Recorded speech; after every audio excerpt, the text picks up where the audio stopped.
The Dateable podcast is an insider's look into modern dating that the Huffington Post calls one of the top 10 podcasts about love and sex. On each episode, we'll talk to real daters about everything from sex parties to sex droughts, date fails to diaper fetishes, and first moves to first loves. I'm your host, Yui Xu, former dating coach turned dating sociologist. You'll also hear from my co-host and producer, Julie Krafchick, as we explore this crazy dateable world. Hello, friends. Welcome to this brand new spanking episode of Dateable podcast. For a second, I was like, we're doing Dateable, right? Not brunch talk. We're doing Dateable today. Had to rethink that one. Vacation brains, but we are back. And these are not pre-recorded earlier. These are recorded in the normal cadence. So it's nice to see everyone or hear everyone. Yes. And I have been holding out asking Yue all the details about the trip because I want to hear on the intro. It's not that I knew where you were going. I think you need to start with the fact that your surprise was blown before you got there. Yes, I will be taking this up to the PR department at United shortly before we left for our trip, which it was supposed to be a surprise until I got to the airport. I think it was 2 days before I got an email from United saying, get ready for your trip to Nice. Yue sent me that. She's like, thanks, United. Now I know. Your boyfriend was really upset, wasn't he? He was so upset. So what happened was he put in my mileage plus number for United onto my ticket. To help you out. Yeah. But he didn't put my phone number, my email, none of it. And somehow in the system, it linked to my contact and it sent me the direct communication, which really sucks if you're trying to surprise someone, but you're also trying to get all their docs in order.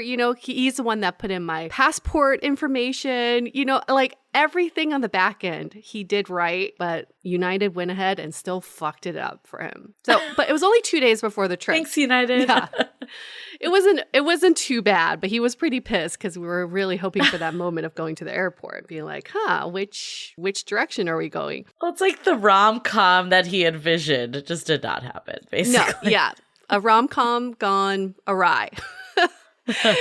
Still, we had a lovely, lovely time. I have to say this was the most extravagant vacation I've ever been on. I have never been around so many rich, old money people in my life. And now it makes me just feel like, like being in San Francisco, you're around all this tech money and you see that lifestyle. And then being in the French Riviera, you see this other lifestyle where you just stop and think, oh my gosh, like what else is out there for these rich people? How do they really live? We went on a yacht tour because, why not? There was a yachting festival and we had to pretend that we were on the market for a yacht. And they asked us how big. And I didn't even know. I didn't even know how to describe how big the yacht I wanted. So I just said medium size. Oh my God.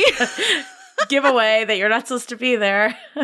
Yeah, they were definitely not, trying to be very attentive with us, but they still had to bring us in privately to tour the yachts. And apparently medium size for this particular company was about 70 feet is how medium translates in the yachting world. And it was huge. I mean, this yacht was bigger than my condo. It was bigger than my parents' house. Damn. 5 bedrooms, 3.5 bathrooms, 2 living rooms, 1 full kitchen. Julie, you and I could throw some really, really badass dateable parties on this yacht. I think that should be a thing. Dateable goes to the French Riviera. I love it. Yes. Okay. On the dateable yacht when we strike gold and we're going to get a yacht. So what do you think? I want to get to the good stuff. What do you think was the most romantic time on this trip? Because, French Riviera, south of France, 4-year anniversary. I feel like that screams romance. What would you say was kind of that highlight for you? I really believe the most romantic time for me was just us strolling in the evening along the promenade, either in Nice or in Cannes. It was all just so beautiful seeing the surroundings. There's something so sexy about the French Riviera. I don't know if it's like Bridget Bardot or whatever those old time movies were like, but you just feel like you're in this lifestyle and you just want to you want to walk in a different way, right? You're just like dripping in sex in some ways. And Julie, this is some of the most beautiful people I've ever seen in my life who are so refined in the way they dress, in the way they speak. And I felt like such a fish out of water because it was just like a whole, this classic look with their, silk pantsuits and, their beautiful hair. It just, everything was just so sexy and beautiful. So did you know like all the places you were going to, or was that a surprise as you were going? He gave me a itinerary when we got to the airport. Okay. So that was revealed the day Oh my God, of the so planned. Love it. Love everything. That's so sexy. It was so beautiful the way he planned. He went into every little detail. He found the best hotels. He found the best ways to get to these hotels. And I don't understand the French Riviera at all. I've only heard about it in movies. I had no idea geographically how close these places were. So we just took the train to many of these places or took a taxi, and I didn't realize it was just, they were all neighboring cities. And I also had no idea where the fuck Monaco was. Okay. We went to Monaco, the second smallest country. And we walked from France to Monaco. That's how close it was. Yeah, because I kept seeing on your Instagram, and obviously I was talking to you a bit too, of just like all the different places you were going to. And I'm like, damn, he's like really, packing them in. But that is something I've heard just in general about Europe too, is that like everything is so close that you can go close. Way easier than, in the States and other places. And once you start, you don't want to stop. And it's hard for me to be back in reality now because you look on the map and you look at the train schedule and you think, wow, I could get to Paris in a few hours. I could go to Milan. I could go to Rome. And so many other places you can go to. But I have to say he did such a good job planning the 2 weeks. If anybody wants recommendations or itinerary, I'd be happy to send you ours because we had a wonderful time. I can't believe he did that all. Like, so he like found like all the restaurants, all the hotels. Not that much credit. Okay. So he found all the basics, the basic needs, which is our housing and transportation. Everything else we kind of planned on the fly, which is kind of nice. And we just kind of, walked around the cities and explored as we went. But no, he did not find like every meal. That would have been too much. I actually think that's better because it it is still like a big trip, right? That you're on. You want to have like some say in it. So I actually think this is like the ideal amount of planning. One, it's easier. You don't have to do every last thing, but also it gives more collaboration and partnership. Yes. And what if I didn't like the places he picked for our meals? Exactly. No, it's nice to like do that. I really commend him for all that planning. Like, it's really freaking amazing. Like, I think there's nothing sexier than a man with an Excel spreadsheet. Oh my gosh. Yes. In the right way, right? In the right way where there's room for flexibility, but also the basic necessities are taken care of. So contrary to popular belief, we did not get engaged on this trip. I had so many people reach out and say, when is this happening? I was definitely included. And that's okay. I totally understand why people would think that, but we did witness a proposal. Yes, we did. Ooh. We were in Saint-Tropez. We witnessed this American couple. We were at a really nice restaurant, and this couple, all of a sudden, the woman started crying, and then she had a ring on her finger. It was a very interesting, it was not a huge thing that they did, which I appreciate. I don't know. It was just like very quiet the way he did it. And then she started crying, and then he went to the bathroom and she spent the rest of the evening taking photos of her ring. So that's what we witnessed. I'm not gonna lie, there was one post you did on Instagram where you opened a door. Oh. And I screenshotted it because I saw a ring on the finger and I screenshotted it and I like asked my partner and he's like, first of all, it's the wrong hand. And second, and I was like, if she got engaged and this is how she told me, I'd be so pissed. God. Girl, you be the first. Hello. I know. That's what my partner was like. Wouldn't you be like number one? I'm like, yes, probably. You would. Like after like her mom. Yeah. No, maybe even before my mom. Also, Julie needs to know I was like, everything. if this is how I found out on Instagram. Oh, like, you are would be so kidding fucking me? pissed. No, Julie needs to be the first to know. Let's just set the record straight. If anything big happened, a big announcement, Julie would be the first to know because she'd be really pissed if she was not. Okay, so let's just Yeah, this isn't about you anymore, Yue. It's about me now. let's set the record straight. Okay, so know that you would be the Oh first my to know, God. and maybe my mom would be second. Okay, that's how That we makes rank me order happy. this. That's how we rank order this whole thing. You know, you know what though? I mean, this is very in line with our episode today, right? The one that got away. And I think when you hear the one that got away, you think it's, past partner. But Yue and I really geeked out on this TV show on Amazon good. Prime that did not get as much love as I think it should have been. I think it should have been The Next Love is Blind. Yes. I love that show so much. We were all like, I remember I started watching it with my partner and I texted Yue, and then all of a sudden we're like in a competition of who's further through the series. Like we were both like really, it was like one weekend that we binged the whole thing. I'm not sure what that says about both of our social lives, but we'll just go with it for now. I'm proud of it. You gotta own it.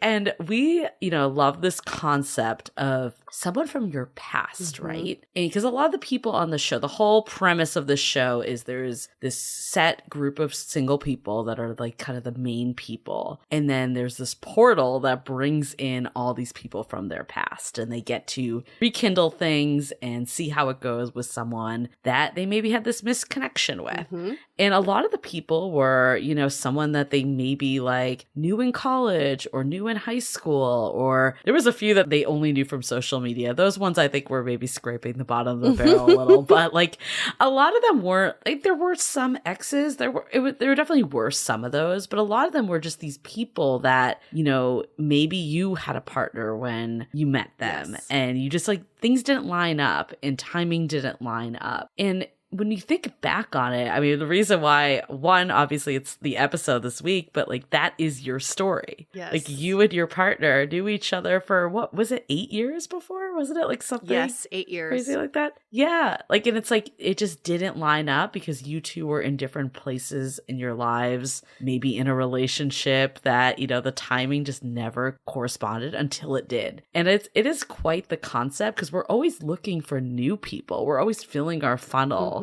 with brand new people. But what if we actually looked to our past? Maybe there would be some eligible people. I 1,000% believe in that. And I think at a certain point in your life, you got to think, well, who are some people who've made a huge impact in my life, or who've made even a small impact, but that have made them memorable? My partner was always someone I remembered.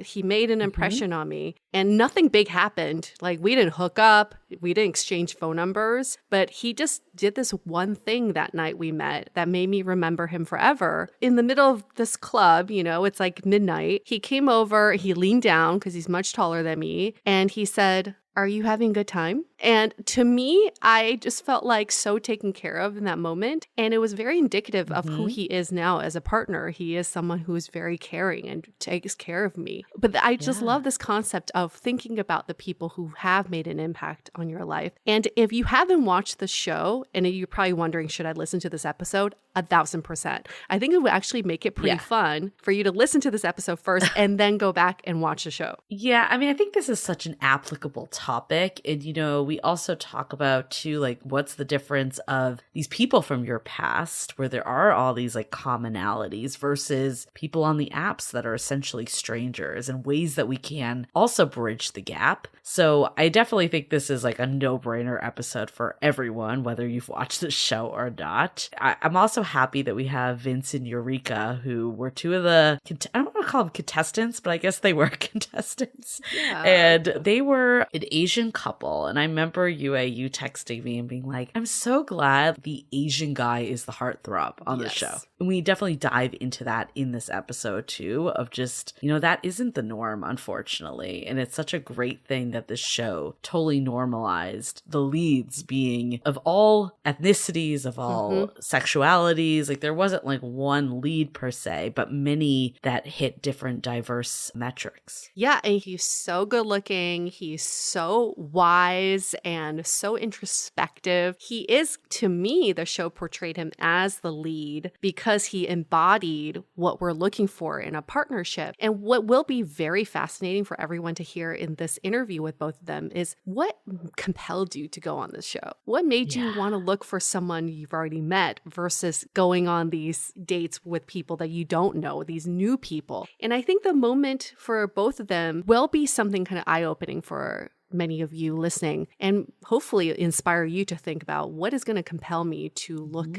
to my past. You know, it's definitely one of those things. Like, I remember my mom always being like, what if you just go back to like your high school reunion? You never know who will be there, you know? And I was like, oh, there's no one. I was never interested in these people in high school. Nope. But I'm sure they've changed so much, right? Like, I've changed so much. I'm sure they're the same way. And, you know, actually, my mom's best friend's daughter, who I used to be friends with, I know that was a few connections, and she went to a different high school than me, but we knew each other in high school. And she actually met her now husband. They reconnected at a Starbucks, but they went to high school with each other. They recognize each other? Yeah, they recognized each other, but there was never like a romantic connection in high school at all. But they recognized each other and, you know, things progressed because we've all changed. We're later in life. I mean, I think I'm a totally different person than I was in high school. And I'm sure every single person in my graduating class is a different person. Yeah. And especially now, people are on their second, third, fourth marriages. Like, you're getting in at a good time, you know, if you're in your 30s and 40s. Exactly. Exactly. Even if they were taken in their 20s, they're back. They're back. They're back on the market. But yeah, it's like college, high school, just people at jobs. Like, there's so many people you could pull from if you really think about it. I almost feel like it's a good exercise for all our single listeners to think back to different stages of life. And like, was there even, I love what you said, Yue, of like, was there someone that you like kind of stands out and you remember?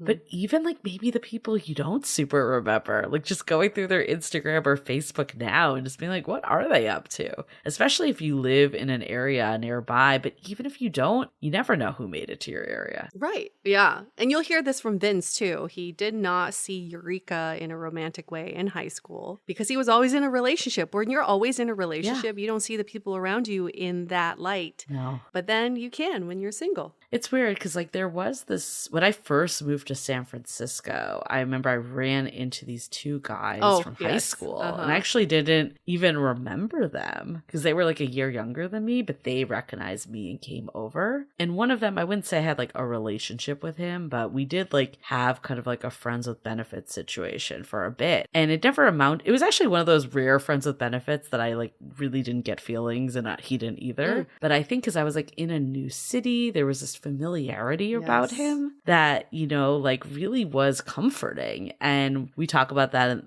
in the episode too. But even if you didn't know someone well back then, having shared backgrounds or shared commonalities really does make it easier to bridge that future connection. Oh, yeah. I mean, think about it. The most used pickup line is, do I know you from somewhere? You know, because people want to establish that baseline familiarity so your walls come down and hopefully you can connect on a deeper level. So this makes perfect sense as people from your past, even if you didn't know them very well, you already have that baseline of understanding. So without further ado, we'll get into it. So, there's just so much to unpack here, but we will unpack it in this episode, so don't you worry. I guess before we go into it, you know, at Dateable Podcast, that's our Instagram handle. Join Love in the Time of Corona. That's always the place to be on the internet.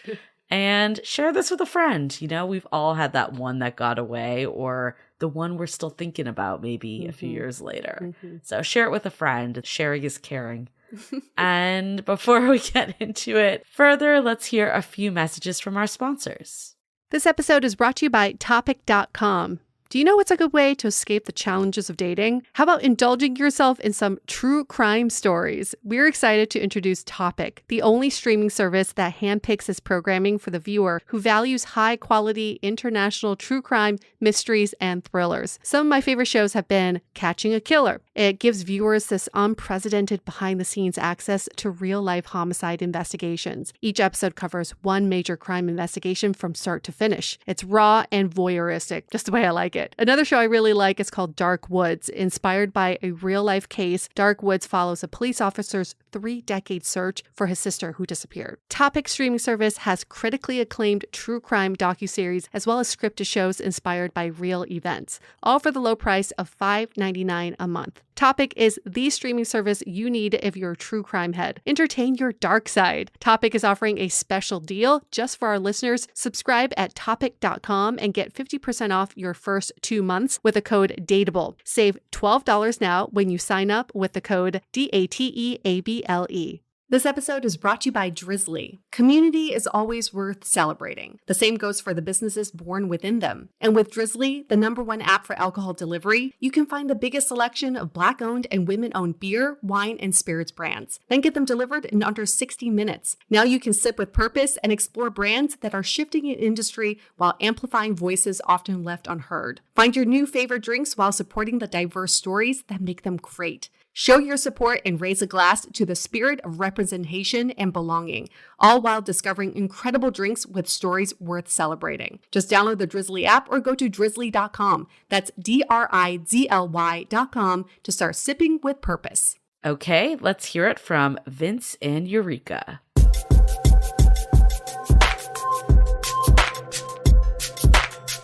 I feel like there are many firsts on this episode, so I will start with the fact that this is the first episode we have a guest who shares my same last name. And also, this is the first where we get to have 2 people on this show where they've never been on a podcast together before. So we're talking about the show, The One That Got Away, and we're bringing on 2 of the guests from that show. You've got Vince with us. He's 31 years old, living in LA, grew up and lives here. He's dating someone but haven't defined the relationship. So we're going to find out later if that's Eureka or not. Yes.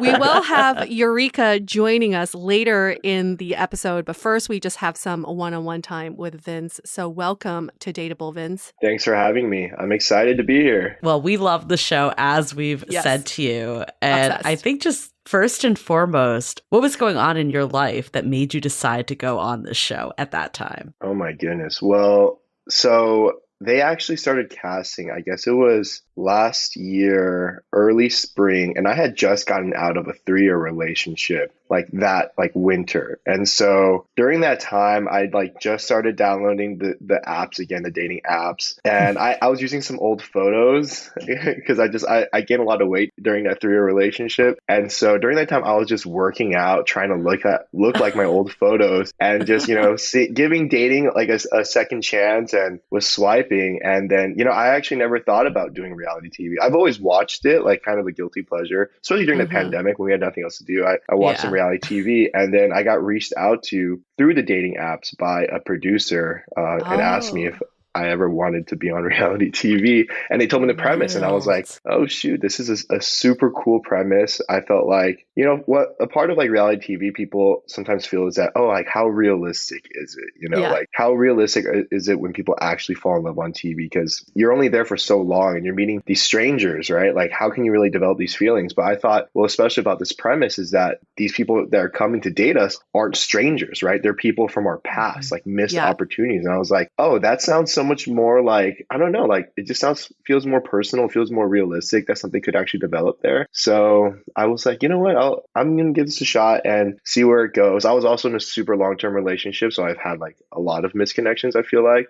So this was kind of like the perfect show for me, I think. I was so in shock by the fact that you, as an Asian man, went on a reality show because, you know, with Asian culture, it's just not something we do. You don't see that many Asians in reality TV in the first place, but also how open you were on the show. But I was so happy that you became like the heartthrob of the show as well. Like all the girls came on, they loved you. So it was like a really good moment for all of us Asians. I was like, yes, go Vince. But I would love to know, when the producers approached you, you were intrigued by the premise. Did you already have an idea of who would show up for you? Oh my God, I had no idea. Like literally zero, which is why I was on the apps to begin with, because I was like, I'm a lawyer and I work a lot, and I don't have a lot of like girlfriends. And so, and the ones that I do have, they're in relationships, right? And I just see them as friends, and so I don't really like get the opportunity to meet many different women just like out and about in my life. So like I think I remember giving them a list of like maybe 6 or 7 girls, because they would ask me for a list. They reached out to my closest friends for a list of girls. Oh, and interesting.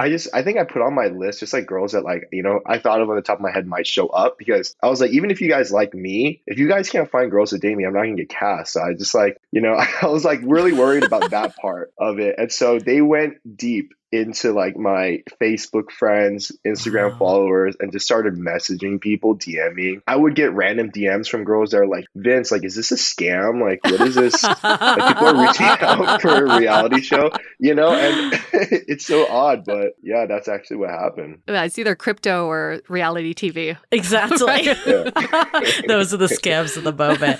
So Eureka, because we're clearly here to talk about Eureka, like, was she someone that was top of mind, or was she more in this bucket of, hey, I remember her from my past, let me just cast a wide net? Yeah, definitely. She was on my list because I haven't spoken to her. Even when we were in high school, I barely ever talked to her. I just kind of like saw her from afar. She went to prom with one of my close friends at the time. And I remember like we might have like danced together at like a high school dance before. And high school dances, everyone's just like, back in the day, everyone's just like going up to different girls and you're just grinding, and it's like all this like Little John's playing, and it's like, like you're just like bouncing around. It's like, it's not like I got a chance to like really talk to her or anything like that. But yeah, so she wasn't, I was completely surprised when she showed up, because I had no idea that she was even reached out to begin with. I thought you were gonna say like middle school slow dance, but I like the grinding up on her better. That's so much better. Yes, really paints the picture. For the people that were on your list that you gave them, were the women on this list people you've dated already? No.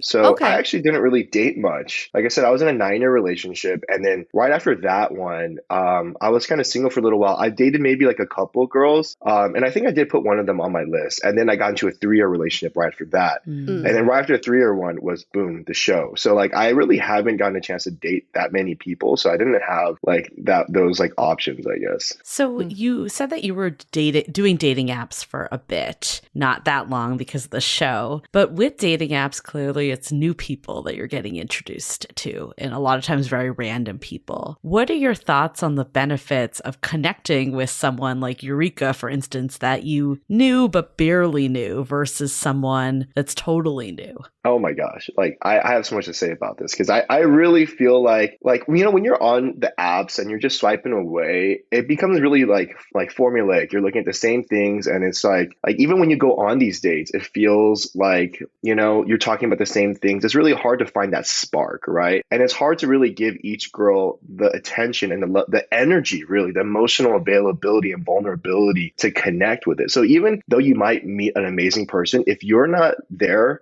to give her all of you, in that moment, you might miss that connection, right? And so I just feel like dating these days, it's really hard in our generation to find something like really substantive, something that's really going to make you feel like, oh, I want to see her again. Just because there's so many options, right? I think people talk about this all the time in this state of dating. It's just the illusion of like all these options that you have actually creates like a dearth of like passion and connection, and it makes us more removed, and we feel like further away from each other, even though we're all even more connected online.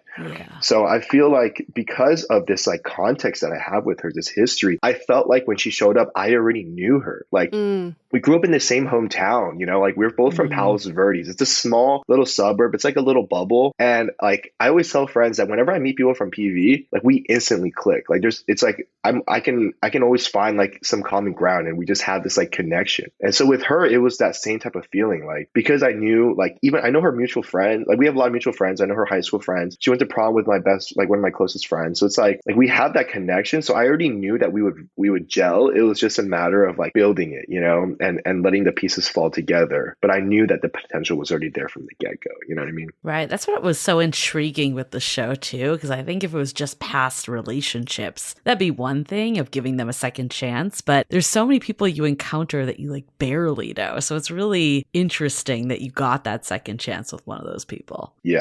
Absolutely. I want to dive into this a little bit. I want to dive in to you, because I would think 9-year relationship, then 3-year relationship, and then you're finally single. And now you are still looking for that familiarity, when most people are probably like, let's go on the apps and date as many people as possible. It's like first time being single. You're in your 30s. Even on the show, you said, I'm at a good place in my life. I feel great. So what is it that made you not want to go play the field and be on the apps and date everyone you can, and actually look for something more stable? I think I've been in such long-term relationships. I just realized that I'm the type of person that like, I don't really want to just like, have this hookup lifestyle that I feel like a lot of people kind of have, where they're dating around a lot. I feel like you get jaded, right? I think a lot of people get jaded once they start going on like a bunch of online dates. For me, it's like, I want that emotional connection. I really want that like level of communication that is like rare, that, you don't really find in most relationships. And I think like you can even talk to Yurika about this. It's like a level of communication that,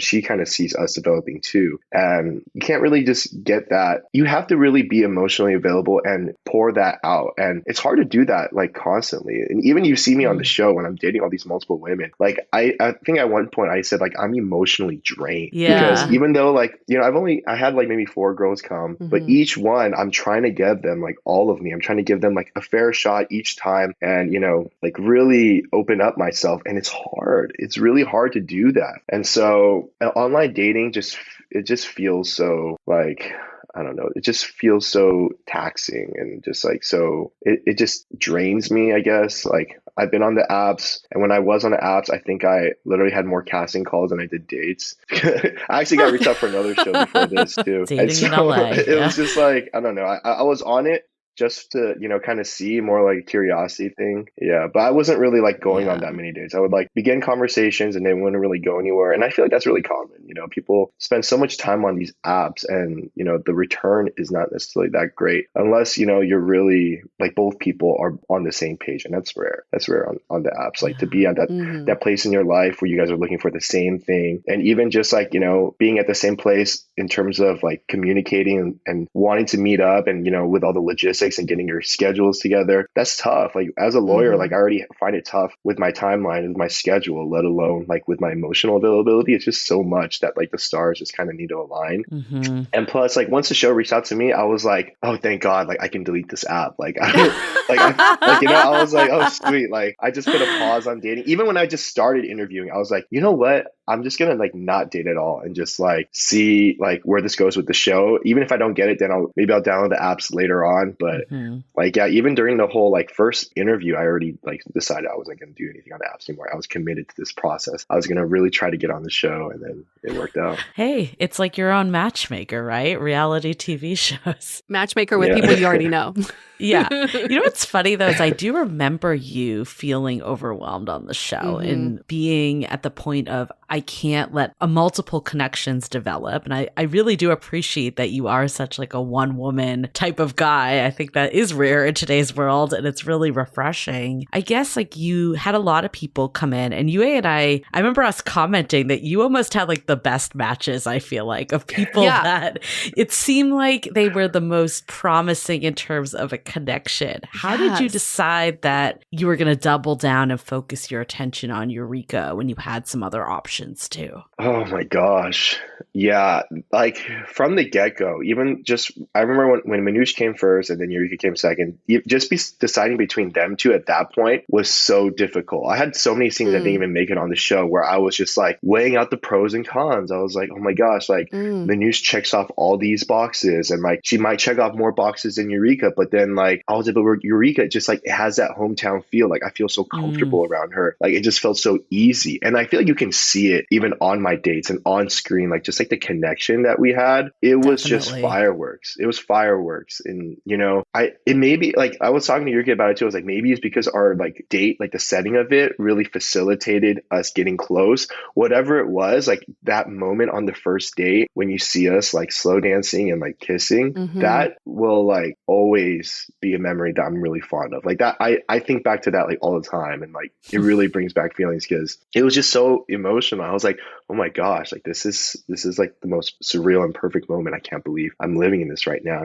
I felt that connection and never really left. The producers really did a great job with your matches. You had someone from every stage of your life. Manoush was from college. Let's just recap for a sec. Manoush from college. You've got Eureka from high school, and then someone from law school. What was her name? Remind me again. Andrea. And then you had someone from your present who you had recently met. And what was her name? She was really fun too. Isabel. Okay, thank you. Thank you for reminding me. And at the start of the show, they even give the stat that past the age of 25, your chances of reconnecting with someone from your past are higher. What are your thoughts on that? What, you know, like obviously you were really drawn to this idea. So what are your thoughts on that kind of stat? I think the stat was by the age of your 25, you've already met your soulmate or something like that. Like that's the stat. And I don't know. They were telling me that. I was like, you know, like what is it? 98% of stats are like made up or something, or like not. Totally. I don't really know like such a lawyer. How they can.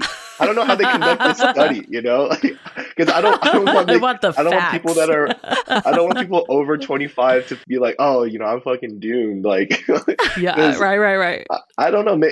I do believe that there's a lot of people. It depends on. One of the things I think is it depends on where you live. Like, I feel like that stat is like maybe really true if you're like, say, in like the Midwest. You see a lot of people like popping out babies when they're like 21, you know, and still like, you know, kind of following the heritage of like our parents' generation. But then now we got, you know, the city boys and city girls, and they're just like, we want to be single until we're like 35. You know what I mean? And it's just like because you're meeting all these people all the time, different people, and like the lifestyle is different. So I think it really depends on where you're at. I don't know if there's like, you know, like one age that's like a kind of cutoff, but I do think a lot of people do find love from people from their past. And like a lot of people reconnect, whether it's like, oh, you run into them, you know, at a high school reunion, or it's like, oh, like, you know, like you meet at a party and you haven't seen them for a long time. I think a lot of people do actually form relationships with people from their past that they might not have thought of. And yeah, so that's why I thought this premise was great, because it's very relatable. I think a lot of people can relate to this. A lot of couples probably now that are together might be from, you know, high school or college or whatever. And maybe they weren't dating back then, but they just reconnected, you know, somehow. Definitely. And I'm also a little skeptical on the stat, but I do see it's probably like, how do you define soulmate too, right? Of course, there could have been someone that would work for you. And I'm thinking about high school. I don't know where 90% of those people are now. And I'm a totally different person. Maybe one person that I just like wasn't in that mindset back then would be great now. So I do love this. Who was there and how can you just, you know, almost have a second chance with them? Like when you met Yurika the second time, I know you didn't know her super well in high school, but did it feel like you were kind of just reconnecting with someone you already knew, or did it feel like you were kind of meeting for the first time?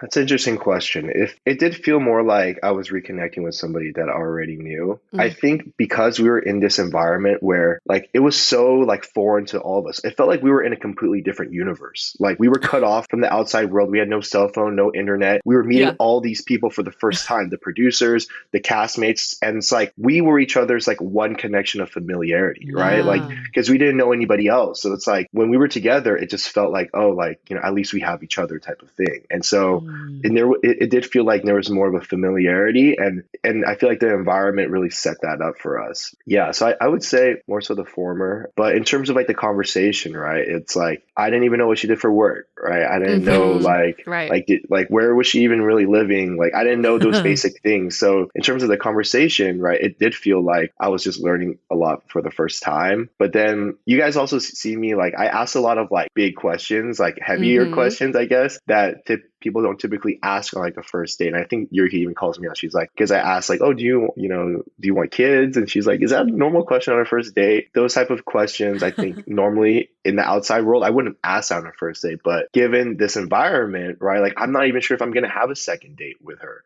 because I don't know what the producers have lined up. So I'm like, this might be the only time I see her and I have to make a decision. So I'm like, I need to ask like the real questions, right? Like if I'm here and I'm planning to like, leave with someone in a serious relationship, I want to know that. Because if they're just like, no, like I'm just like, I don't want to have family and that's like a deal breaker, then I'll be like, even though we have like a great connection, that's a deal breaker for me too, I appreciated the questions you asked. I think people should be asking the harder questions because what the fuck are you doing if you're not, right? Like what? You just, we ain't got time to waste. You're right. No. What are you trying to get at here? But did you ever think about if you saw Eureka on an app or even on the street, do you think things would have gone down the same way? Oh man, probably not. Probably not. I'm gonna be honest, probably not. Just because I wasn't really in the mindset of giving that many people a chance on the app. We aren't even in the same city, so we wouldn't even have matched to begin with. You know what I mean? So, but I mean, if she was down here for a little bit and like I did see her on the app, I don't know, I probably, oh, you know what? I just remembered I did see her on the app one time. I did. I think I saw her. And you recognize her? Yes, I remember this actually. Yeah. So this was actually like around winter, like early winter. I think like at that point, like me and my ex were like, we were breaking up and then getting back together. There was one period we had broken up and I remember like downloading Hinge and I saw Eureka. Oh my God, that's so funny. I can't believe I just remember that. Does she know? Yeah. I don't know. We're going to tell her. She's going to hear it now. Oh, we're going to get to the bottom of that. That's good. That's wild though. But you did recognize her. Like when you saw her, because I'm thinking back to people in high school and I'm not even sure if I'd recognize them now, right? Because it's like you get their first name on a dating app and they probably look totally different. It did come back to you though. It did. I'm actually kind of like a superhuman in that aspect because I realized I'm a super recognizer. I studied this during the pandemic. I don't know if you knew this, but there's a small percentage of people who are super recognizers that can recognize like facial like features and like people from their past. And like you take this whole test online and then like if you like test like well enough, like you could work for like Homeland Security or something like that to identify people. And I qualify for that. So I've always been really good. It's like Homeland Security and the one that got away. Those are the two jobs you can get. Good to know. You have another option as a day job. It's very good to know. Fabulous. Well, can't wait to get Yurika back on and get both of your updates on what's been happening. I did watch your Instagram live, but I didn't watch the whole thing because I didn't want to be tainted by what was said. No, fair. All right, we've got Yurika joining us now. Thanks so much for hopping on. Who is Yurika? She's 30 years old, lives in New York, born in SF, grew up in LA, and she is dating someone but haven't defined the relationship. This is getting very mysterious. They both put the same thing. We got to get to the bottom of this. I'm so curious. But first, we have some unfinished business. Did you know Vince just told us that he saw you on Hinge? Not recently, before the show. Did you see him? Did you see him on Hinge before the show? No, I don't think so. Did I? Wait, did we match?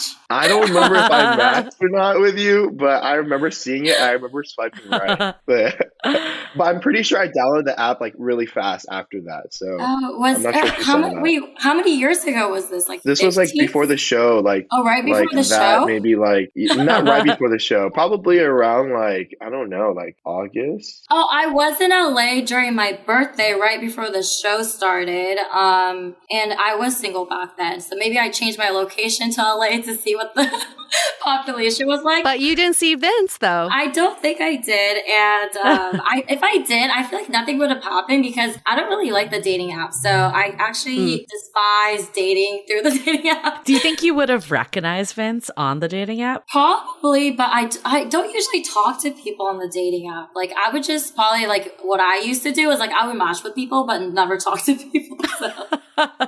Well, okay, so you're one of those. Got it. Well, we want to know, how did the producers find you for this show? So, someone reached out to me actually on Facebook Messenger, and it went to my spam box. And like, just, you know, I was just like, oh, like, I didn't even know there's like a separate spam box inbox on Facebook Messenger. So when I went there, like, someone was like giving me a whole spiel about, oh, like, they're doing a show and there's someone like from your high school acquaintance that wants you to be on. And I had no clue what it was. And I ignored it for like maybe like a month. And then I was like, oh, like, what is this about? Cause I got curious. And then, she like got on the phone, we were talking, and I was like, I don't really believe you unless you show me a contract. Because I do a lot of like contract reading for work too. So then she sent me the contract and I saw that it was like actually like a legitimate kind of TV show. So that's how I went on. And I don't really remember the interview process or anything. I just felt like it was just like a conversation, and then they just sent me a flight ticket. Wow. But they told you it was Vince, right? They did say it was Vince, but I didn't know which Vince it was. Oh my God. Oh. So you didn't even know until you like saw him in person who it was. Honestly, even like when they picked me up at the airport, like they picked me up in like a van. It was super sketchy. So I was like sharing my location with my friend, and I didn't really believe it until I actually like got on like the sound studio and like everything. And yeah, so I was very skeptical. I feel like that happened with someone else on the show too, is that when their person came out, they were like, who are you? I have no idea. But you did recognize him when you finally saw him. Oh, I did recognize him. Yeah. Okay. But you didn't know till you stepped out of the portal that it was Vince? Because then I recognized him. And, well, I knew his name because they told me the name, but I didn't really know. Shit. I love it. So you're just like, I'm going to just go on a ride here and see who this mystery person is from my past. Because I didn't even like reach out to anyone before the show. Because I know, Vince, like you told me that a couple people reached out, right? To see if it was like real or not. Yeah, no, you never reached out. But you had to know it was me because you knew like we went to prom in the same limo, right? So you knew it was like me, like not another Vince. That's true. I don't know. Like, they just told me it was Vince, though, so I didn't really know. I was like maybe guessing. Oh, wow. Okay. So they didn't. I thought they would reach out to you and say, "There's Vince." No, they actually initially didn't want to even tell me who it was. Wow. And they're like, oh, it's really secret, but like there's this guy named Vince. I'm like, okay. So what made you decide to do it? Yeah. What intrigued you about this whole concept in the first place? So I'm actually usually not single. And at that time when they reached out to me, I was single, and I just thought, you know, like the timing kind of works out, and I was just curious. So I just went on. Oh, interesting. And then when you stepped out of the portal and then you saw Vince, and because I remember that first meet, you had a lot of things to say to him. So that was all on the fly that these feelings sort of came out? Man, okay. I don't know how much I can say and how much I can't say. Okay, how many shots did they give you? No. I did not drink any alcohol. How edited are we talking? Yeah. So I was obviously really nervous because I didn't really know what to say. And like that, this is like my first time ever being on like, you know, TV and whatnot. And the producers were actually telling me, oh, you should tell him that he's like handsome, that he should like, you know, you should say all these things before even like really meeting him in person. But like internally, I was like just really trying to see if you do have a connection. If I didn't even know what Vince looked like, to be honest, because we haven't seen each other, I guess, like in a long time. Yeah, I just literally didn't really have any expectation going in, and just trying to see if there was anything, right, when you first meet someone. And that was it. So we understand that you and Vince knew each other in high school, but not super well. Did it feel like you were connecting with someone from your past, or did it feel like you were meeting someone brand new? I think it was half and half. So like initially I I didn't know him at all, but after the first date, it did seem like I've known him for a really long time, even though I don't really know him that well. And that might be because like we grew up in the same community. We have similar like upbringing, and he made me feel really safe and comfortable. How did it feel to have the other women who were also there for Vince in the house? Oh, God.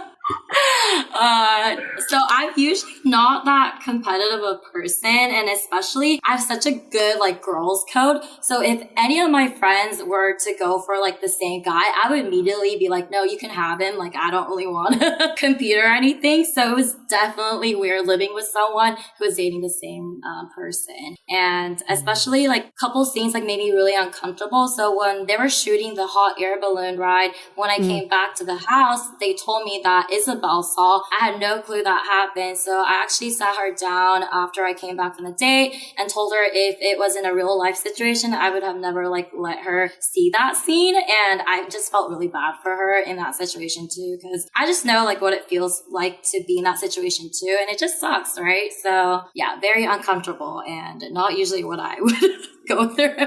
So maybe this is a question for both of you, but how do you think you both have changed from when you were in high school to now? Clearly, a lot of years have gone by. Like, how do you think you've changed and then the other person has changed? Maybe Vince, will start with you. I mean, first and foremost, I guess physically I've changed a lot. Like if you saw like my photo, like I think they showed the one where I had like the bowl cut type of look too. Oh my gosh. Yeah. So I figured out a hairstyle that started working for me like after college. So that was good. I started working out more. So just physically, I changed a ton. I think mentally, like I just, having two long-term relationships that, kind of under my belt, I just learned a lot about what I wanted in a partner, and I think at this age now, I feel like I'm emotionally mature enough to, I guess, settle down and like want to take that next step and try to start a family soon. Because now I'm in my 30s. Like I don't really have too much time to waste. And given my track record, I'm probably going to date somebody for a few years. And if I do get married, I'm going to be probably in my mid 30s. And that's kind of the timeline. My parents are getting old. Like I want them to be able to play with my grandkids and stuff like that. So, I don't really have too much time to waste. So I think just kind of like the urgency of it all and like the most emotional maturity, physical maturity, of course, that kind of all takes place, I don't know, over the time from high school to now. I feel like, yeah, I've just changed so much. And I don't know. I guess now I just feel ready. Something just clicked for me. And it's funny because even in my past relationships, like they expected marriage. They expected me to propose and take that next step. And I just couldn't really get there. But then something just switched for me. And I'm like a whole nother person now that I feel like I don't even recognize like from 2 years ago. So I feel like we're always changing. And, like the growth spurts kind of happen like, when you kind of least expect it sometimes. What was the switch? In my last relationship, like there was something that happened for me. And the way it ended, it was pretty rocky, but it ended basically because I couldn't commit. I couldn't commit to wanting to marry her. And that was like the biggest problem. And I felt like because I've always been in these long-term relationships, there was nothing that ever really like made me feel like, oh, why does it need to change? Like I'm so comfortable with what we're at, this boyfriend-girlfriend relationship. Like, why does it necessarily need to change? And like, I don't know, like there's just nothing that really sparked me to like be like, oh, I want to like, propose and like get engaged. Like there's just nothing that made me feel that way. And then I don't know, now I think I'm just like kind of in a different headspace, like probably because I really looked into myself and be like, why am I so afraid to commit? Like, what is wrong with me? Like, why am I like so afraid to like, just settle down? And there's always that thought in the back of my mind, like, oh, maybe there's something better. Maybe there's something, like there's someone that I'm supposed to meet that's going to make me feel like I want to get down on one knee, and I kept on thinking that. And I realized that was a mistake. Like it wasn't ever that I was going to meet someone that was going to make me feel that way. Like I needed to get there first. And that was kind of like, I guess a switch for me when I started thinking differently and my perspective changed, that I was like, all right, like no more messing around, Vince. Like let's really try to get this one right. Love it. And we'll get into getting down on one knee in a bit. But with Eureka, like I know you didn't know her super well in high school, but like what was the difference that you noticed, like first impressions even, of how she was from high school to now? Well, I remember in Yurika was always like, she was really cute, super cute girl. She was like the popular girl, but she was like 2 years younger than me. but I always see her, like, she was running for like student body stuff, and like she had all these Oh. friends, and she was really cute. And I was like, but I was in a relationship, during most of the time in high school, so I couldn't really, pursue anything. Yeah, I just, like I told you guys earlier, like I saw her at like a couple like high school dances and stuff, and I remember like talking to my buddies, like, oh, you should go dance with her, like she's really cute. Like, she was always one of those like cute girls that you're like, oh, you wanted to like, like be with on the dance floor, like you wanted to kind of talk to her. But I was too much of a wuss to like talk to her. His friend asked me to dance, not you. For him or no? Well, the whole prom story was that his friend asked me, right? And I think initially I met him through like a dance or something, or like Key Club, I forget. Yeah. So I guess, Eureka, what was your opinion? Like, what from high school to current day events, how did that change at all? Well, I didn't really know him in high school. The only interaction I remember was probably in the limo ride to prom, right? So we never really had a conversation. But from the outside perspective, like I would like pass by him on the hallway. Like I definitely knew who he was, but I never spoke to him. I thought he was like pretty attractive. I know like people are like saying like, oh, he had like a bowl cut and stuff. But back then, like Justin Bieber haircut was like in, So I think it was pretty cute.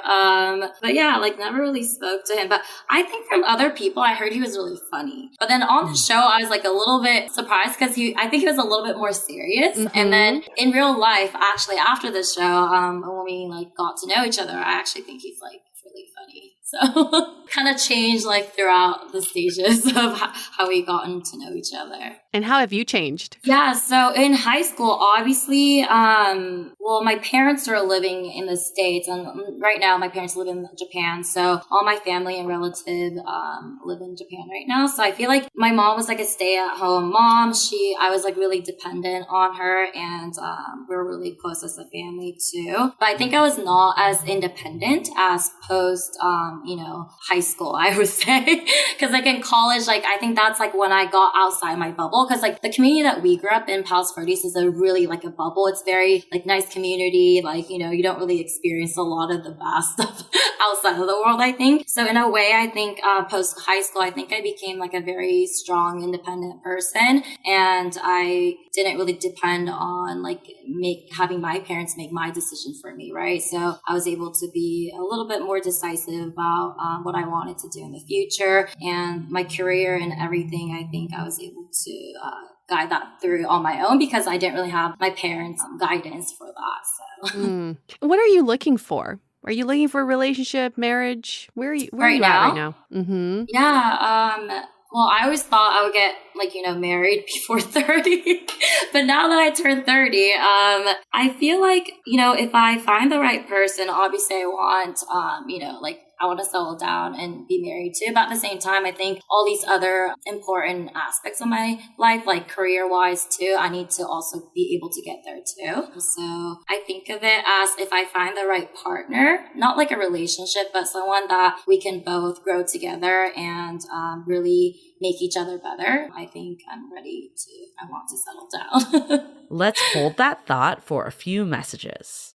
Have you ever thought about how much better dating would be if you had a whole army of people supporting you along the way? We know that dating can be frustrating and lonely, but it can also feel fulfilling and fun. Have you recently decided you want to make some changes to your love life? Maybe you've recently re-entered the dating scene. Maybe you've gone on one too many dates that went nowhere. Or maybe you're just ready to take your current relationship to the next level. That is exactly why we created the Sounding Board, a true extension of our podcast that delivers a personalized experience, which includes monthly office hours where you can drop in and chat with us about anything, weekly sound-offs with guided discussions, and regular virtual happy hours. Allow Julie and I to become your dating Sherpas to provide real-time guidance and wisdom in a more intimate way so we can all navigate dating and relationships together. Join the Sounding Board today by going to dateablepodcast.com/sounding board. Again, that's dateablepodcast.com/sounding board. This episode is brought to you by Gobble. Gobble delivers gourmet, freshly prepped 15-minute meal kits right to your doorstep. Their chef-designed meals are easy to prepare with simple recipes and fresh ingredients that have been chopped, portioned, and simmered so that dinner is both fast and flavorful. Gobble combines the convenience of takeout with the health, satisfaction, and freshness of a home-cooked meal. It really is a perfect solution for anyone who wants to save time cooking but don't want to compromise on quality or health. Also, Gobble feels extremely customized. With every new menu, their technology learns more and more about your tastes and preferences to effortlessly deliver fresh, seasonal dishes you'll love, just like having a personal home chef. Some of my favorite dishes have been the chimichurri fish tacos with shredded cabbage and the butternut squash ravioli with spinach and pecan sage brown butter. Now for our listeners, you can get 6 Gobble meals for just $36. Just visit gobble.com/dateable636 and get your first 6 Gobble meals for just $36. Again, go to gobble.com/dateable636. So the show ended with you two being engaged. Here we are today we're seeing someone, but we haven't defined it. What happened? Catch us up. Where are we current day with each other? I'll let Yurika answer that.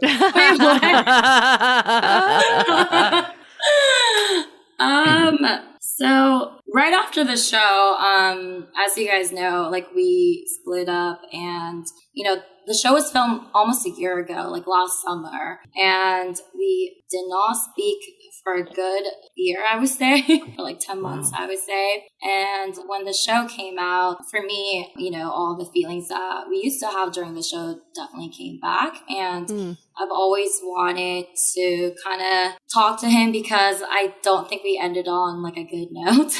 Why? What happened? Dating in real life versus dating on TV is very different. And at the end of the day, I feel like I just didn't know how he fit into my life back in in reality. And I also didn't feel like I actually 100% knew him as well too. So because we were already starting in a long distance relationship post show, without the foundation, it was really hard to really get there, I think. So was the engagement just like a reality TV publicity stunt, or was it legit?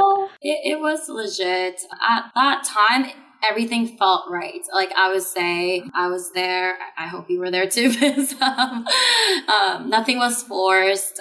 Maybe a little bit of pressure from some producers, but I think both of us talked about it and it felt right at that moment. But then I think when I came back to reality, saw all my friends and whatnot, I just it just didn't seem real, or it was just hard to adjust. I think without also I was thinking what was I thinking back then because.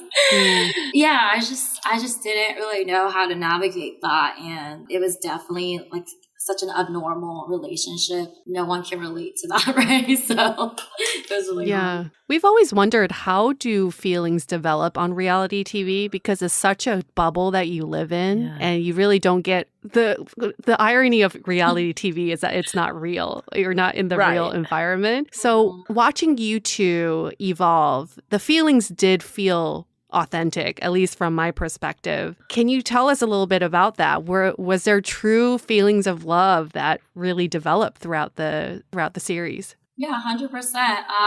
Like I told you, in the beginning when I saw him at the portal, I was still trying to figure out if we even have a connection or not, right?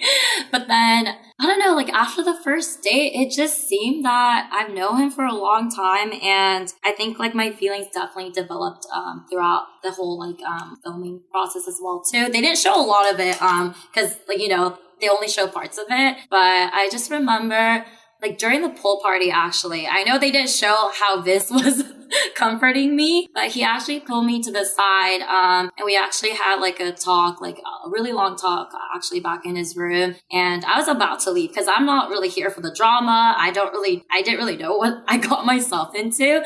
And I was thinking if this is how it was going to be, I was literally about to leave. But I think, getting to know him off camera, I just felt he was really sincere and kind, and he just made me feel really safe, and I just thought it was worth exploring, and it definitely turned into love at the end of the show.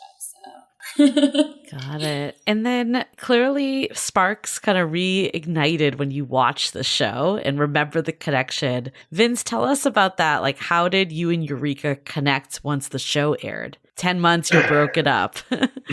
Oh boy. So yeah, I knew she was in LA around the time when the show came out. And then we had literally really no contact with each other. I still remember because we didn't leave off on the best note, but like watching the show back, it's like we had all these emotions. And then I still remember she liked on Instagram, she liked like one of my posts. And I was with my friends, like, I was like, oh my God, dude, Eureka just liked my post. I was like, dude, that was like the first point of contact. I was like, wow, like what's going on? And then she started like, I think I posted like a Q&A on Instagram story, and she like responded to answered one of the questions, and I was like, oh dang, like okay, like so we're talking a little bit now. And then but the way it left off, I kind of was like, I'm not gonna really make the first move. I felt like if anything, I thought she was gonna reach out to me, and so I was just like, I'm just gonna wait. I'm just gonna see, if nothing happens, and if so be it. But then Amazon reached out to me, and they're like, Vince, we're gonna make an announcement in terms of the relationship status between you and Eureka. And then at that point, they wanted to be like, okay, so we know, you guys aren't really together, because like they were up to date that we had broken up. So they're like, well, you guys aren't really up together, really aren't together. How do you feel about that? Blah, blah, blah. And then I was like, okay, I can't do this interview right now because I haven't talked to Eureka at all. And like whatever I'm going to say in this interview is going to affect her life too. And I was like, just out of respect, I'm going to call her and just like touch base with her. Cause I just want her to like know that one, I'm getting this interview and it's going to be about us. And two, like, I just want to make sure we're on the same page so that nothing is like, she's not blindsided by anything. And that, Right.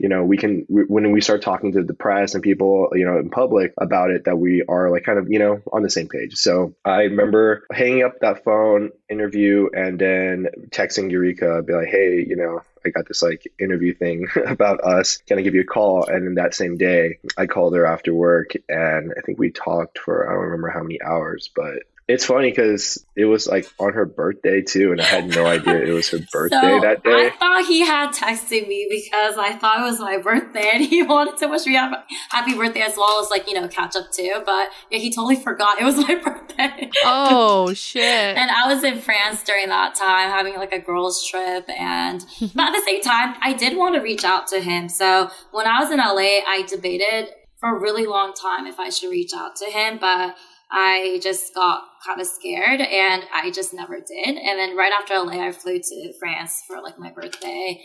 And yeah, and I was surprised that he reached out to me on that date, but I'm glad he did. So how does this bring us to present day? Yeah.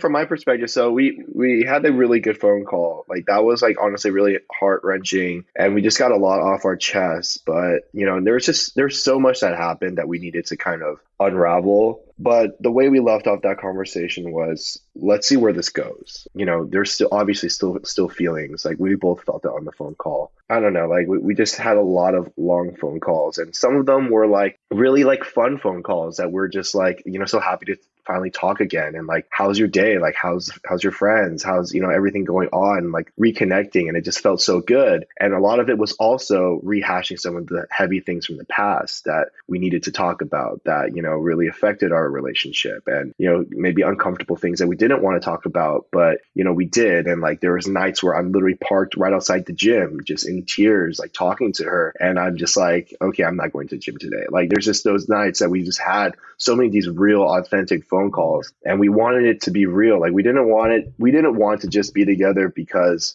of like the pressure of the show or anything, because I feel like the pressure of the show is what caused a lot of problems to begin with. But this time around, it felt different. It felt like, okay, like there doesn't really feel like there's much pressure anymore. Like the show's been out. We're just like normal people, like able to like reconnect and like rediscover these feelings. And some of the tension that had caused us, stress before had already dissipated, and we were able to have more of an honest and open conversation about things. And so we kind of cleared the air a lot. Of course, even to this day, I think there is a lot of things we still need to continue to talk about. Whether we need to talk about the same thing a million times, or whether, we need to come up with different, solutions, or, like ways that we're going to go about seeing each other logistically and stuff. Because like what we're doing right now is like twofold, right? We're trying to build a new relationship, and form this foundation that we have. But at the same time, we're trying to, like grow from what what happened before, right? And we're trying to move past those things, but like be complete with what happened. I feel like it's kind of a balance between that, which is why we kind of have these conversations. Sometimes it's like it's so much fun talking to her, and sometimes it's just like, oh my gosh, like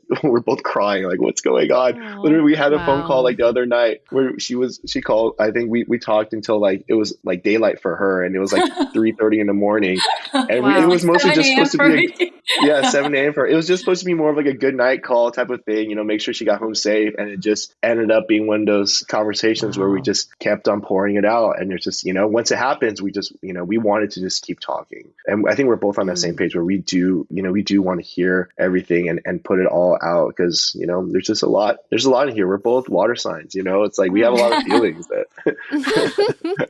I love it. So I guess, clearly you both are just figuring it out. That's kind of where we are current day. What did you learn? Maybe Eureka, you can go first, and then Vince. What did you learn from being on the show, the one that got away, and reconnecting with someone from your past? I feel like it made me feel like, I feel like a lot of the times we're so consumed with technology or like we're not really living in the present moment. So that show really made me focus on just solely finding the one or like finding love, whether it be, relationship or it could be like friendships too, right? And when you're really immersed in that situation and environment, like anything is possible. So, it took me like years to actually like feel this type of connection, I would say. And for me to find that in such a short time frame, I feel like it made me like really learn that like Yurika, you just have to sometimes put away all your work and your phone, and like really prioritize something like love or, just really live in the present moment. Love that. That's honestly, that's kind of like the main takeaway for me too. Like, to be honest, like I didn't really realize how fast and how hard I would fall. Like I always knew that like, when I do open up, I can tend to connect with people a lot faster. But on this show, yeah, given the environment, I don't know. I think there's a lot of credit that goes to the people who showed up for me too. I think because I did have such, great women that showed up, like it really brought out a lot of me. And like it really like allowed me to express myself and really like figure out my feelings, because there's definitely attraction to, different type of attraction to each girl that showed up for me. But it was like figuring out like what really, really matters to me, right? Like even though both of these women are great, like there's one that stands out. And it's like, why? Why is that the case? Right. Yeah. And I was kind of telling you earlier, like, yeah, like for Manoush, like when I met her, I was like, you play volleyball, like you go to the same gym, like you love to work out, like you also in like a 9-year relationship, like you have all these like similarities. And it's like, okay, like that makes sense. Like we can connect. But then with Eureka, it was just like,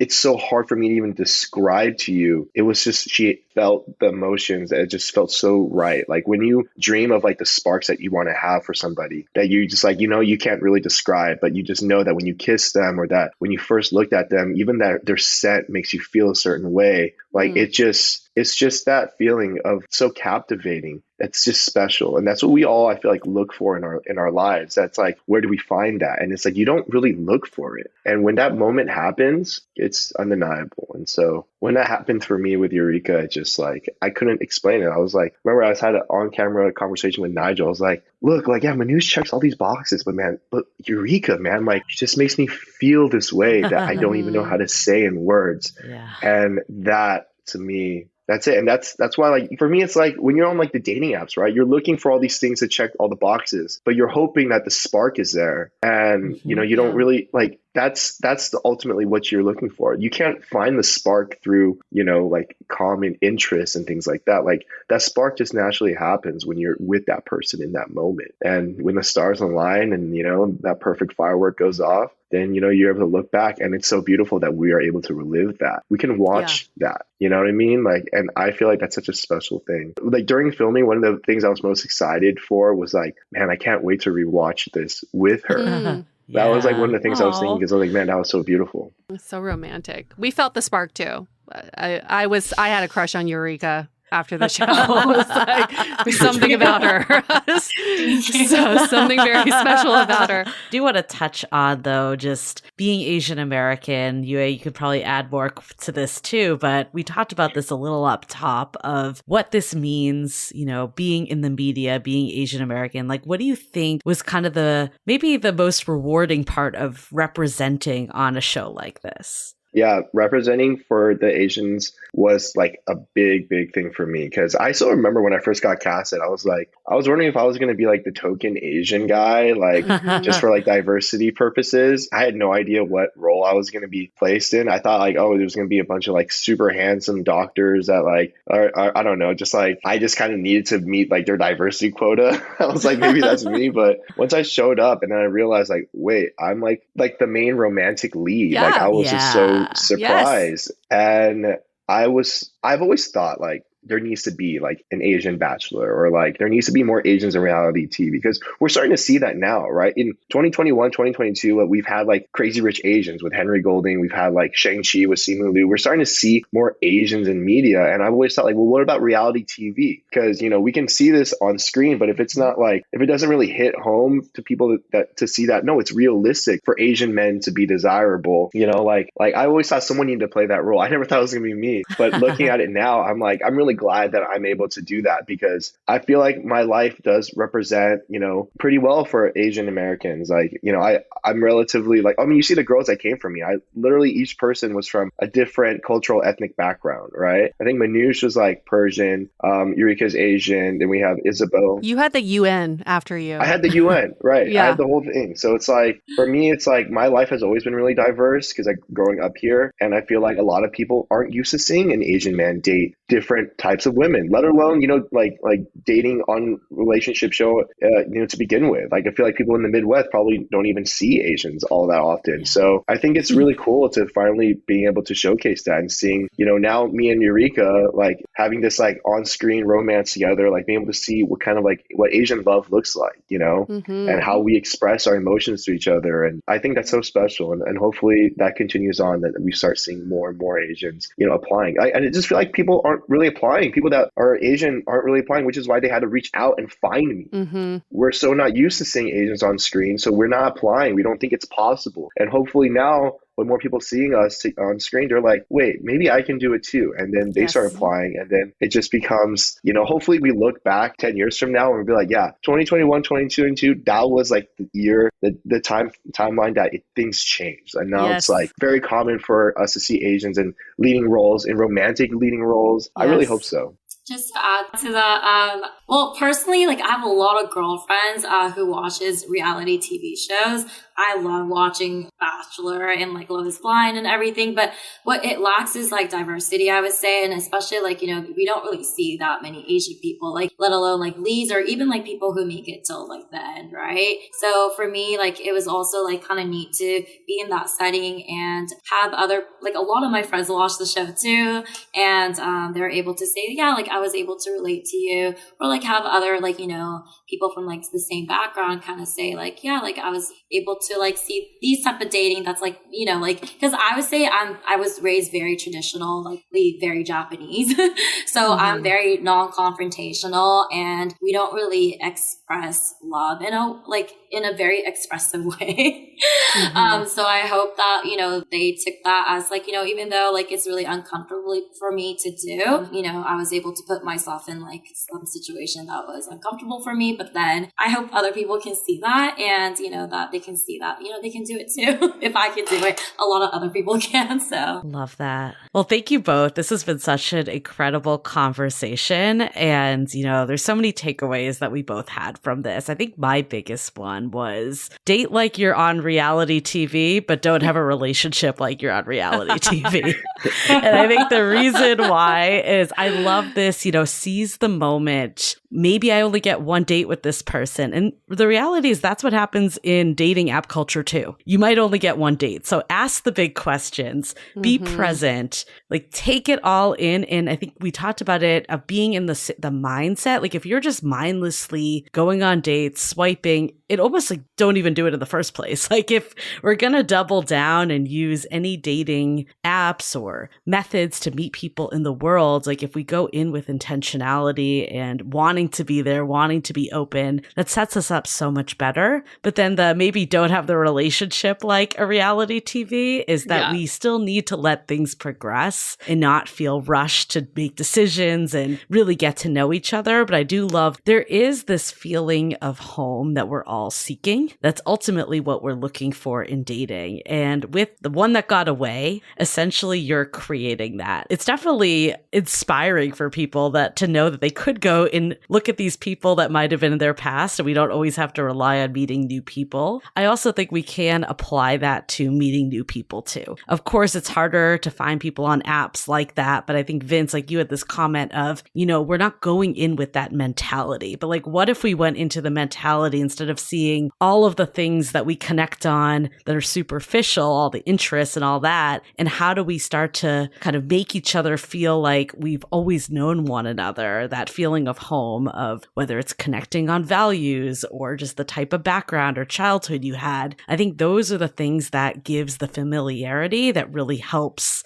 really connect at the end of the day. And it's not the things that we think is the connection points. What I think what is so great about this conversation, and I think about the show, is that yes, a reality TV show kind of pushes you beyond your timeline. So pushes you to define the relationship, pushes you to get engaged, pushes you to have these labels. And while I don't love things being rushed, it is kind of nice to say, okay, I'm pushing you to define what you are. And then what's really realistic is that you two going back and saying, we will work towards that. We're working on it. We're working towards that. If we get there, we get there. If we don't, we don't. Like in modern dating, we see people so hesitant to go take that next step, right, of commitment, because they're like, oh, I don't know. Maybe there's someone else better out there, or maybe I should play the field a little bit more. Or maybe they don't check all the boxes. But it's almost nice when you're like thrown into it and say, hey, you two are together. You've defined it. Let's see how you can make it work. I truly believe in microwave relationships. We call them that. It gets like hot, and then maybe once out, it cools down a little fast, but they teach you so much. And it sounds like your relationship is going through multiple phases of microwave relationships, and ultimately we'll see where it ends, but you're also growing with the process. My other big takeaway is I think the name of the show is very misleading. It's not the one that got away, right? Because you were not right for each other back then. It's the one that wasn't right.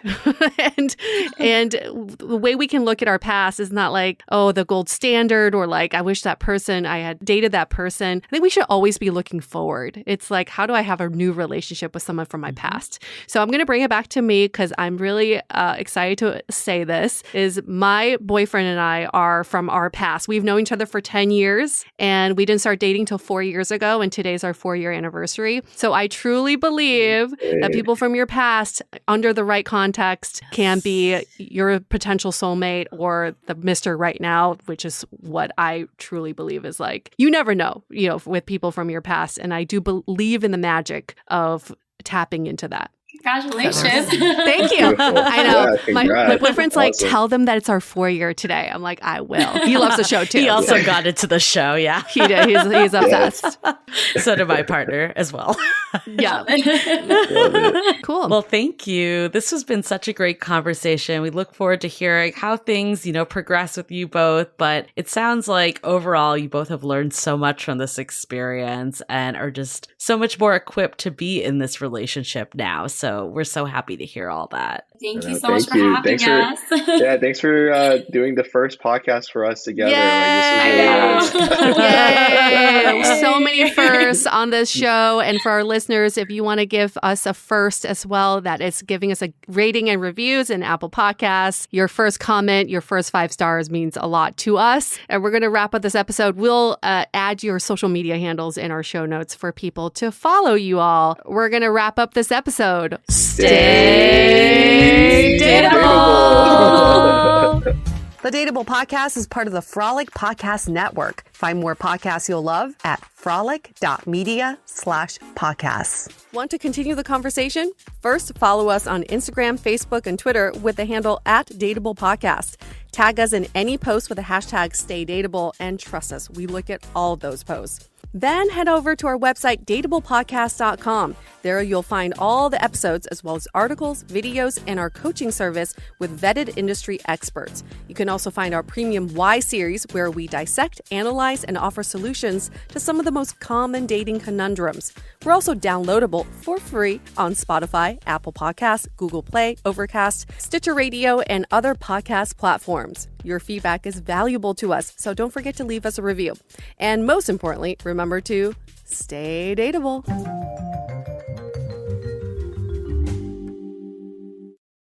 Do you sleep too well? Do you find yourself unafraid to go in your creepy basement? Are you too comfortable in the dark? Then come to Haunt at Worlds of Fun and get the fear scared back into you. On select nights, September 16th through October 29th, we'll frighten you so bad, you'll never turn the lights off again. Side effects may include sore throat from screaming, elevated heart rate, fear, hiccups, anxiety, hives, sweaty palms, and raised neck hair. Tickets as low as $29.99 for a very limited time, only at worldsoffun.com. Drivers who switch and save with Progressive save over $700 on average, and those savings add up. Imagine what you could buy in the future. Hey, remember how 20 years ago I switched to Progressive? Well, now it's the future, and I used all those savings to buy this new hologram phone. Because, it's the future, and everything is holograms now. So switch to Progressive and save big, because those savings can add up in the future. Progressive Casualty Insurance Company and Affiliates. National annual average insurance savings by new customer surveyed who saved with Progressive in 2020. Potential savings will vary.